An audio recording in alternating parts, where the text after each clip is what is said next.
Hey class, hard to believe we are at week 7 already, but this is it. This is the final chapter of teaching techniques for healthcare professionals.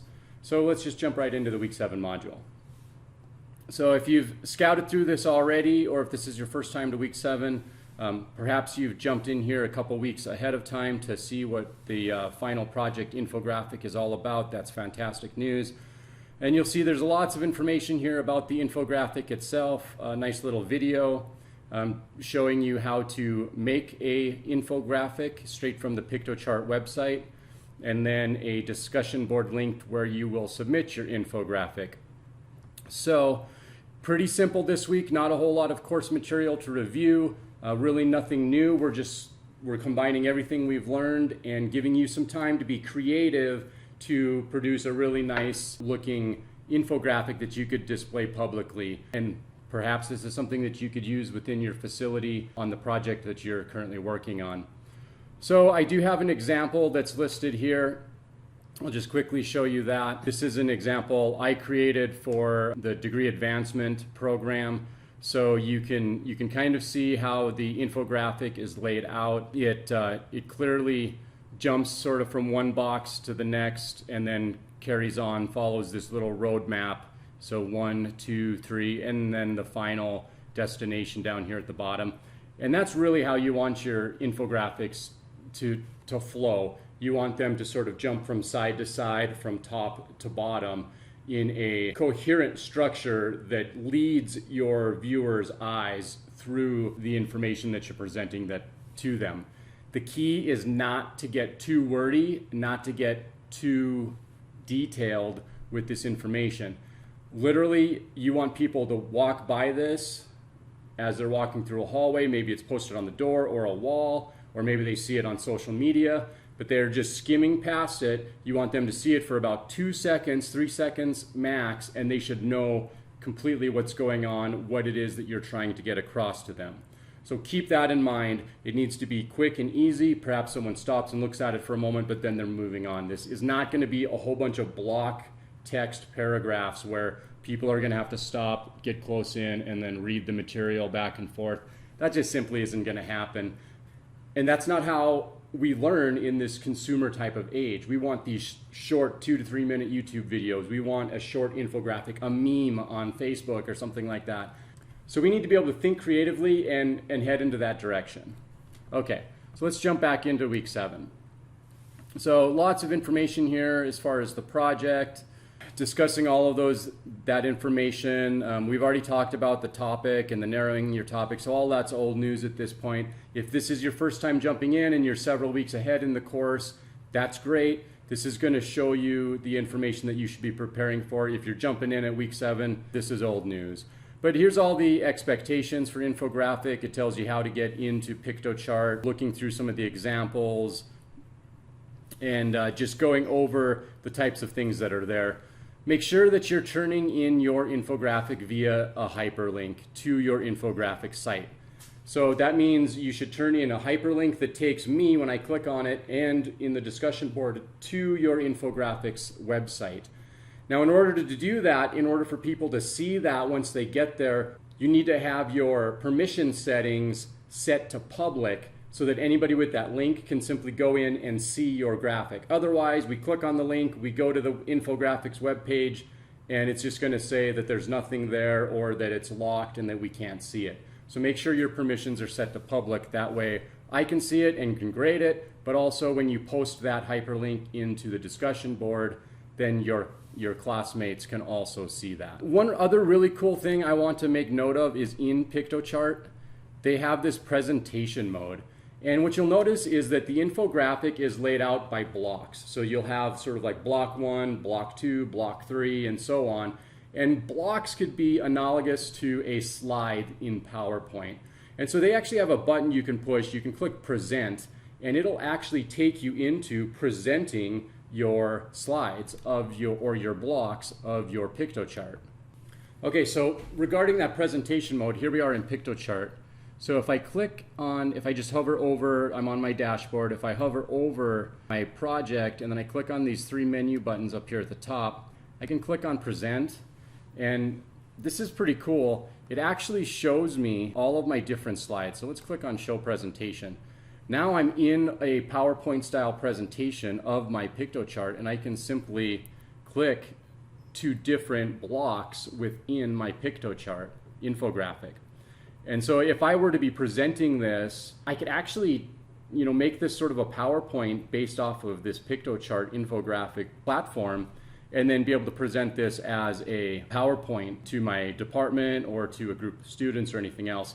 So just kind of keep this in mind. This doesn't have anything to do with your assignment, but I just want to show you how powerful of a tool these infographics in piktochart are, and they offer some really cool versatility for presenting. I've already posted a video by piktochart on how to edit, but I just want to quickly show you a few other items within this platform. So when you do click on edit, then you can see here I've got the ability to move and add and adjust all of these types of things, which is really great. It's a really drag and drop type of cut and paste platform, which makes it easy for anybody to work on and do. So at the top of the screen, you have this download button, and I do want you to provide me with the URL link, but it's a good idea to back up your information by saving it as a PNG file. And for the free version, the highest you can do is a medium quality. You can download the blocks individually. And then if you were to do the paid subscription, of course, you could do high quality and PDF version. But for our purposes, free is perfectly good. So we're just gonna go medium PNG and click download as blocks. And when we download the PNG, then that just brings this down sort of in a picture JPEG graphic type of image, so that you just have a safety backup in case something happens with the online platform. But that's never been an issue, so I really wouldn't worry about it.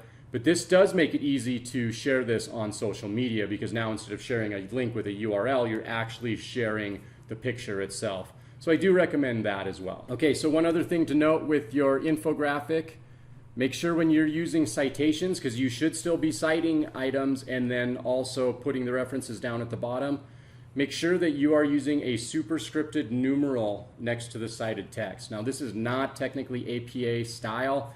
However, infographics like this don't really lend themselves to APA style very well. So this would be more like American Medical Association, AMA, like what you would see in Respiratory Care Times or Respiratory Care Journal, Journal of American Medical Association, New England Journal of Medicine, those types of things. This is more like what you're going to see there. Just use a little superscripted numeral right at the end of the information that you cited, and that's going to take care of that. And then at the very bottom, you'll just have one last block that has all of your references listed. Do not forget that you do have to turn in your infographic to the discussion board.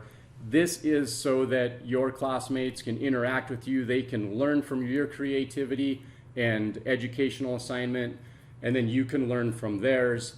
So make sure you put it there. There are points associated for you posting it to that. You don't have to respond, you don't have to cite on those responses when you're talking to your other classmates. This is just for fun and to learn from each other. So take it as that. Don't feel like there's an extra layer of responsibility with having to cite information back to your colleagues for this discussion board. This is the end of the class. We just want to kind of show off our work to each other and learn from that. And that takes care of it. That is week 7. That is the entire course. Okay, let's scroll down to the very last item here on the week 7 module, which is the Closing the Loop lesson modification link. Like we talked about in week 2, this is where we're going to complete that form. So this is where you're going to turn it in, but let's jump over to that document that you guys turned in on week 2 to get a refresher of what that looks like. So here we are back in this Google Doc for the learning objectives assignment that we completed during week 2. Now remember, these first 4 columns here you've already completed in week 2, but we left this 5th column blank. And this last column is what you're going to be completing this week. So this is going to be really quick and really simple. I do want you to spend some time thinking about pulling together all the different things you did this semester and think about what are some items that you would like to change, especially now that you have created a PowerPoint presentation, You've kind of gone through that process of what it would be like to present it. You've shrunk that down into an infographic to be displayed publicly in a very small footprint. Now, what are some items that maybe you would modify? And I'm not giving you a bunch of room here to type a lot of information, but for each objective that you listed, so for each one of those 3 objectives, I want you to talk briefly about what is the information that you would like to update, modify, change. Maybe it's one of your assessments. You decide, I don't like that type of assessment. I'm not going to use it. I'm going to switch it to this.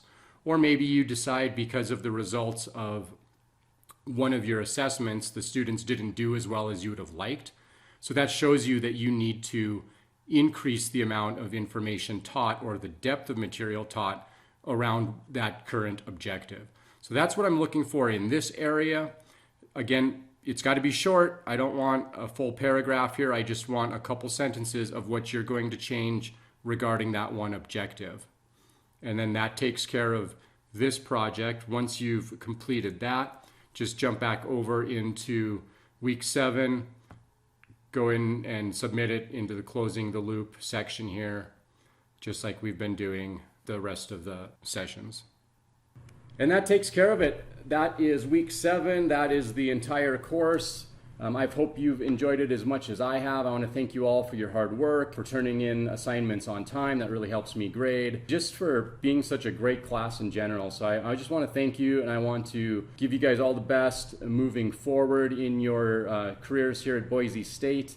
And if this is your last class, then congratulations and enjoy graduation. Put that degree to work as soon as you can. And if you are going to be continuing, then I hope to see you in a class a little bit further down the road. But keep plugging away. You can definitely do this, complete this degree. Don't stop now.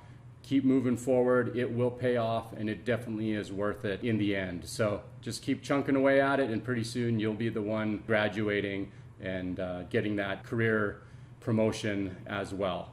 All right, guys, thank you so much. Just have a great rest of the term and your future terms, and hopefully I'll see you at an AARC meeting at some point or in future BSU classes. All right, guys, see you later. Bye.